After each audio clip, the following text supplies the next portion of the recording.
तो अदिति मेरे साथ लगातार जुड़ी हुई है। अदिति देखिए, ये स्ट्रैटेजी पूरी तरीके से क्लियर है। बीजेपी एक नए स्ट्रैटेजी के साथ सामने आई है, लेकिन कहीं ना कहीं जो ये तमाम विधायक हैं उनके अंदर डर जरूर देखने को मिल रहा है, जैसा कि आप कह भी रही थे कि लगभग 40 से 50 ऐसे प्रत्याशी हैं जिन्हें इस बात का डर है कि भाई जब सांसद मैदान में उतरेंगे तो होगा क्या।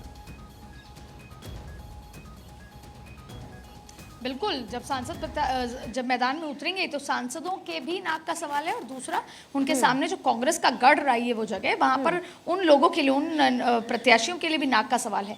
इसके साथ साथ रणनीति केवल बीजेपी कांग्रेस में ही नहीं बदली, भारतीय जनता पार्टी के अंदर भी कई गुट ऐसे हैं जिनको साइडलाइन फील लग रहा है कि उनको साइडलाइन किया जा रहा है, उनके नेताओं की टिकट कट रही है। अब वो भी कहीं ना कहीं धीरे धीरे अपने बात जो है या अपने मन की पीड़ा जो है वो किसी न किसी माध्यम से, कभी सोशल मीडिया, कभी व्हाट्सएप, कभी फ़ोन, कभी इंटरनेट, अलग अलग माध्यम से बयान देकर, बाइट देकर, मीडिया से रूबरू होकर, अपने नेताओं के सामने नाराज़गी जताकर वो भी कहीं ना कहीं अपने जो दुखड़ा है कि टिकट कट सकता है, क्योंकि ऐसा भी है कि एक परंपरागत तरीके से जो टिकट मिलता था पुराने लोगों को, उनकी टिकट कट रही है।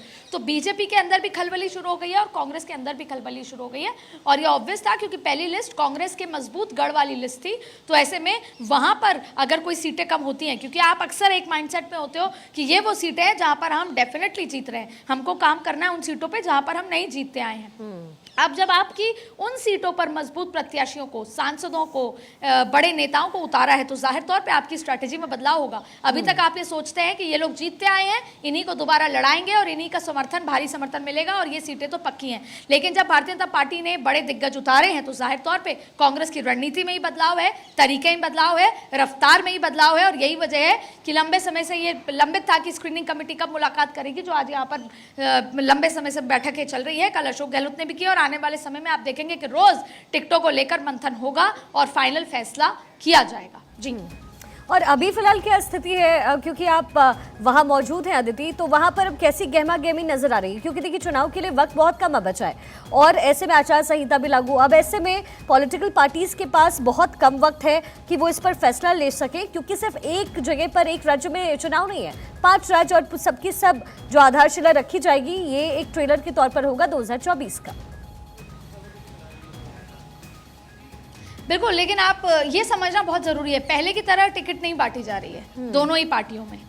सबसे बड़ा आधार है सर्वे, इसलिए क्योंकि जिताऊ उम्मीदवारी है। अब बीजेपी की 2 मिनट बात करते हैं। बीजेपी में पूरी तरीके से दिल्ली ने सर्वे अपने हाथ में लिया और उन सर्वे के बाद लोकल लीडरशिप से बातचीत करी। लोकल लीडरशिप जब यात्रा में निकली, तमाम अलग जगह निकली, वहाँ पे कई सारे नए चेहरे लिए, पुराने चेहरे लिए, तमाम जब सारे नाम आ गए तो एक पैनल तैयार हुआ। उसके बाद लंबी देर रात 3:30 बजे तक अमित शाह से मुलाकात हुई। उसके बाद दिल्ली में कई बैठकें हुई और उस तरीके से टिकट आखिरकार सर्वे के आधार पर जो कॉमन नाम निकल कर आ रहा था उस पर मोहर लग गई, और जहाँ पर उम्मीद नहीं थी कि जीतेंगे वहाँ पर बड़े चेहरे उतार दिए। ये तो है बीजेपी की स्ट्रैटेजी। कांग्रेस की स्ट्रैटेजी समझ लेते हैं।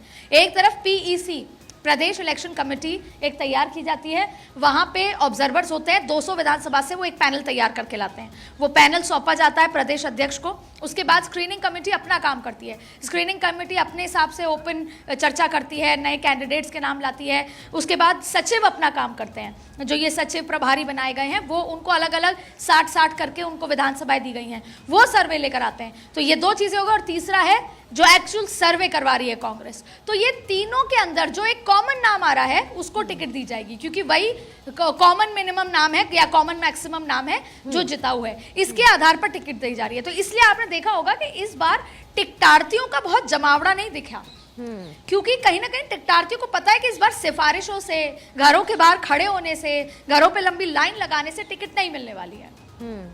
इस बार जिताऊ उम्मीदवारी होगी, सर्वे में आपका नाम गया होगा, आउट ऑफ द वे सर्वे से आपका नाम ऐसे नहीं जा सकता जो पहले हुआ करता था कि सिफारिश हुई, दिल्ली के अहमदाबाद से किसी का फोन आया और आपका नाम आ गया। इसलिए दिल्ली में टिकटार्थियों का जमावड़ा दोनों ही पार्टियों में कम है, क्योंकि जिताऊ उम्मीदवारी है सर्वे के लिहाज से। इसलिए शायद माहौल जो भी है वो अंदर गर्म चल रहा है, माहौल बाहर ज्यादा गर्म नहीं है। तो इनसाइड स्टोरी क्या है अदिति, मैं आपसे समझूंगी।